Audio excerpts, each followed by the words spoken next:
Hello, you're watching News Mongolian MNB World. I'm your host, Altai. Our top stories: Altai and Bulgan soums of Khovd province to cultivate white rice. Mongolia's untapped export potentials. Camel milk to be processed and exported. For other news, stay tuned.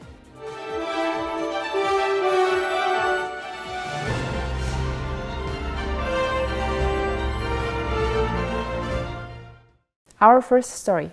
Last year, Mongolian farmers harvested 13 tons of rice, with some reserved for future cultivation. Depending on the weather, it is expected that 500 hectares in Altai and Bulgan soums of Khovd province can eventually be dedicated to cultivating white rice. In Mongolia, private farms have led the way in growing rice locally. This year, around 100 hectares will be used to cultivate rice. In general, we are researching the possibility of growing other crops to require a warm environment in these areas. This year, in addition to Baintlik soum, we plan to plant rice in Altai soum and Bulgan soum of Khovd province. For example, research has been conducted on 300 hectares in Altai soum and 200 hectares in Bulgan soum. If conditions are good, we plan to plant rice on 100 hectares this year. In Baintlik soum, rice was planted on 20 hectares and 13 tons of rice were harvested. This year, they plan to cultivate 5 times more and reap a rich harvest. Irrigation will come from local rivers like Bulgan River and Bodanching River. The area is close to Bulgan River and some springs. Research is underway on how to use surface water, such as rain and snow on lakes and ponds, how to create water storage and solve irrigation issues. If we cultivate rice for many years in the same area, soil fertility and yields will decrease. 8 tons of rice will be harvested from 1 hectare in Baintlik soum. If you plant crops in this area for 2 to 3 years, the harvest will decrease. Again, we will study other areas and plant rice. Over the next 5 years, 1,000 hectares will be used to cultivate rice. This year's harvest will be sold in the domestic market. Mongolia has the potential to become an agricultural and dairy product exporter. However, according to recent studies, Mongolia imports up to 80% of its cheese. Even though Mongolia has the potential to produce raw materials and develop industries such as cheese production, there are some policy setbacks that prevent local producers from engaging in these businesses. It's said that a country with an agricultural sector can develop its own cheese production. We have the potential and resources to produce products for export. That means there are some mistakes in the government policies being implemented. For example, there should be some policies implemented regarding custom tax. If imported products are cheaper than locally produced products that include value-added taxes, then it's difficult to boost local production.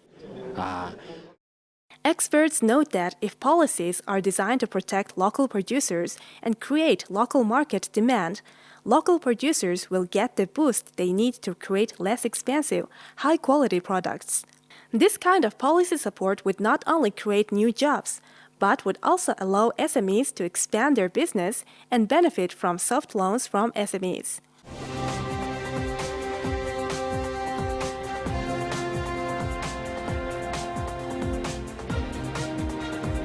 SMEs account for 17.8% of Mongolia's GDP and produce 2% of Mongolian exports.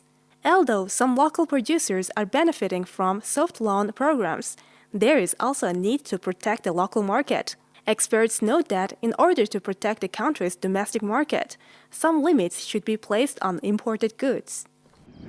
For our next story, we'll look at a good example of domestic production based on the achievements of researchers. Mongolia province is now exploring ways to process and export camel milk.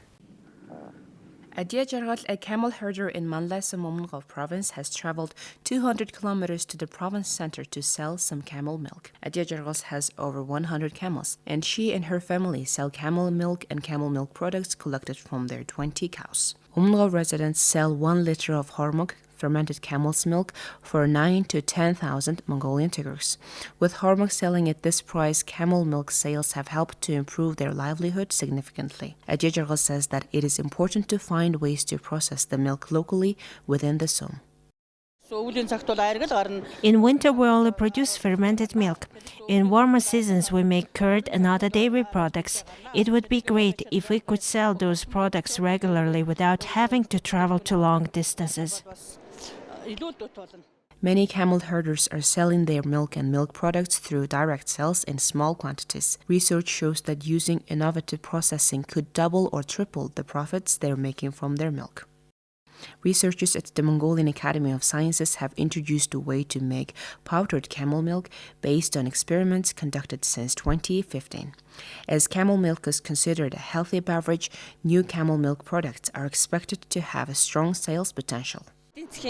We believe this powdered milk should be profitable. All the tests and experiments have been done, and we are ready to put products on shelves.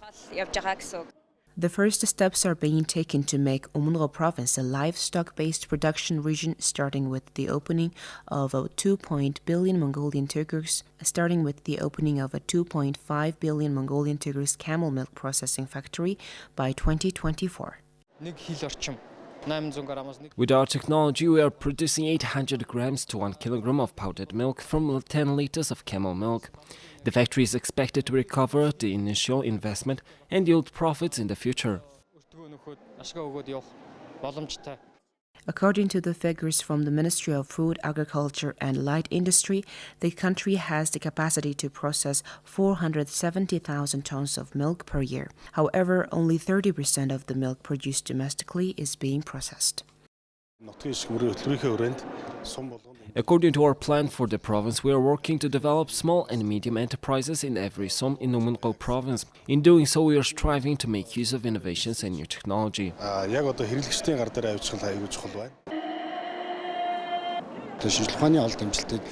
In order to support production based on scientific research, the Innovation and Technology Center of Omnro province has been opened, which will boost domestic production. Today, 18% of the province's GDP comes from the agricultural sector. There are around 2,500 local SMEs. Province administrators and researchers say that the expansion of innovative dairy processing could contribute to the diversification of the economy. Now let's look at the currency exchange rates provided by Mongol Bank.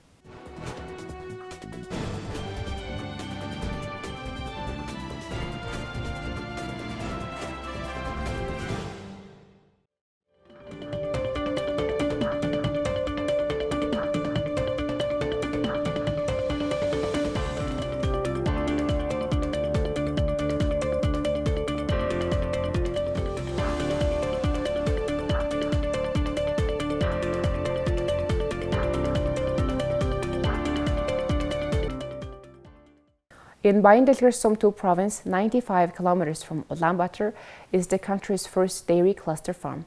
The cluster is home to 10 dairy farms with a total of 40 cows. Besides these farmers, there are few other dairy farms in Mongolia, but qualified dairy farmers will now be able to apply for business loans with a 4.8% annual interest rate. Each year, farmers spend about 40 to 50 million Mongolian tigers to buy 10 3-year-old calves to improve the quality of their herd. Those calves will pay off after about 1 year, but farmers need working capital to build their business. Collateral is required to obtain a bank loan. Agricultural buildings are assessed with a lower value, therefore banks don't provide loans to farmers in the amount they want. If they get a loan in the amount they want, it has a short repayment period.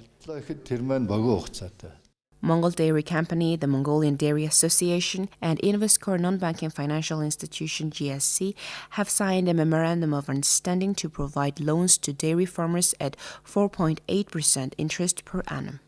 The Mongolian Dairy Association will select companies. Then the tripartite memorandum of understanding signed will be implemented to secure funding from Investcorp and BFI. In partnership with Rio Tinto Mongolia, our organization supports small and medium-sized businesses affected by the COVID-19 pandemic.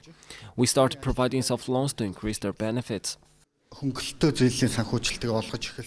Ulaanbaatar's liquid milk processing plants receive 54 million liters of milk a year. About 70% of this milk is collected in the summer, while less liquid milk is purchased during the rest of the year. To meet year-round demand, industry experts say it's necessary to improve the quality of cattle and increase milk yields. We need to increase quantity and productivity without increasing the number of livestock. This will increase farmers' incomes. Consumers in Ulaanbaatar city will be provided with more affordable dairy products. In more developed countries, dairy farms produce about 30 liters of milk per cow from a single milking. Some farms near Ulaanbaatar are only able to produce 2 to 3 liters of milk per milking, making profitable modern dairy farming a major challenge. The president of Mongolia, launched a campaign to plant 1 billion trees. Local companies and ordinary citizens are joining the initiative, notably Hero of Labor Barados, who has been planting trees in Bayambodlag of Khankhongorsom, Umngo province for over 30 years. Barados has planted over 50,000 trees in the region, and he's provided 400,000 saplings to neighboring provinces and soums since retiring, contributing to afforestation.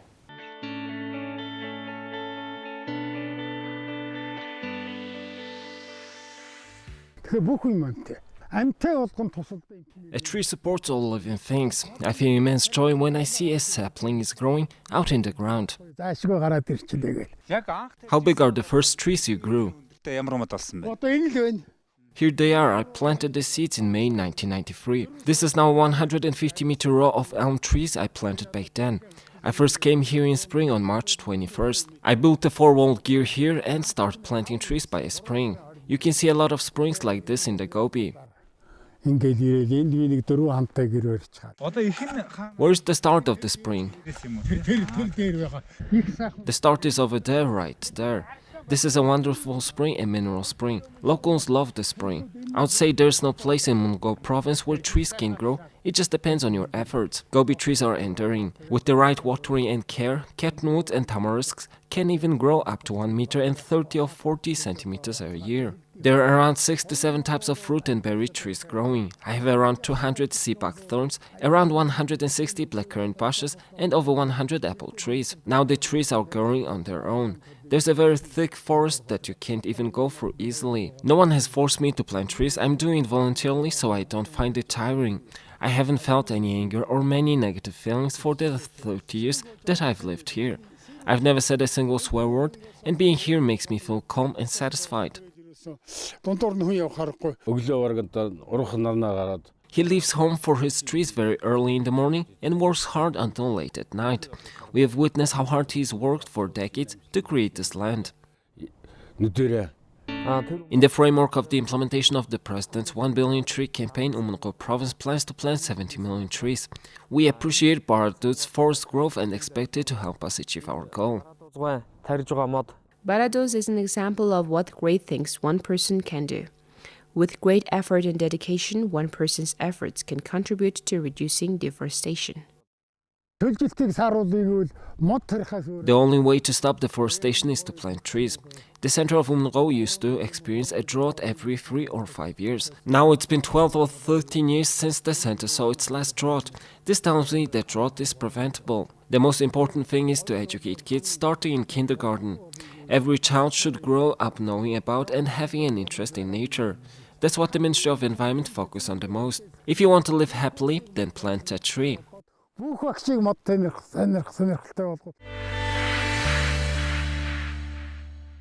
There are 3,500 children with special needs in Mongolia. However, there are not enough schools and kindergartens that meet the needs of children with special needs. For example, Mrs. B's son has cerebral palsy and his movement is limited. Due to his diagnosis, her child cannot attend regular kindergarten like other children. For example, in Mongolia, state kindergartens for children with special needs are only available in Ulaanbaatar. Those who want their kids to attend preschool education have to come to Ulaanbaatar from the regions. For example, my son at the age of 8 months wasn't able to sit up by himself and crawl, and we sought consultation from a neurologist. He diagnosed muscle stiffness. So I would advise parents whose children are lagging behind in development to seek specialists, help as soon as possible, get physiotherapy, and help their children to learn socializing skills. I have been working as a teacher for children with special needs for more than 30 years. Their appearance might look like that they are lagging behind in their development, but some of the children are perfectly healthy in terms of mental health. What is it? A birdie. Yes, right, it's a bird. The next picture? A loaf of bread. As the population grows, we face infrastructure demands such as need for new schools, apartments, etc. Therefore, sources note that there is a need to establish more schools and kindergartens for children with special needs. It's not convenient for children with special needs to attend regular kindergartens, as those establishments could not fully meet the children's special needs. In some cases, we think teachers are not fully trained, so the medical and nurses team should also be trained accordingly to assist the teachers in times of need. According to study, in Mongolia, there are around 3,500 children with special needs who cannot attend any educational institution due to their developmental needs. Our next news report's hero is a kindergarten guard who has turned the kindergarten's empty public space into an eco-friendly green corner.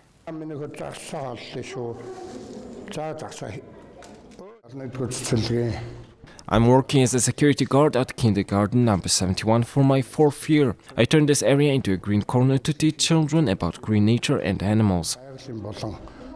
Many people find natural sounds to be soothing, especially now, during the pandemic. The green corner, with its sound of rushing water, not only relaxes, but also has the additional benefit of air purification. Our Mr. Soim is a very hard-working fellow. He also plants vegetables. I like how he is teaching younger kids how to love nature and live in harmony with it. It was just an empty corner of the building. No one was using this area, so he decided to create this corner. When it comes to creating something new, it's important to have some initiative and creativity, rather than just thinking about funding. At least they'll get basic knowledge about nature, such as animals, plants, mountains, and so on. A supportive educational and community environment that is inclusive, healthy, and friendly is a place our children should grow up in. Anyone can contribute to creating such an environment. Here's the weather forecast for major cities around the world.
Well, that's it for now. Thank you for staying with us on News Mongolia.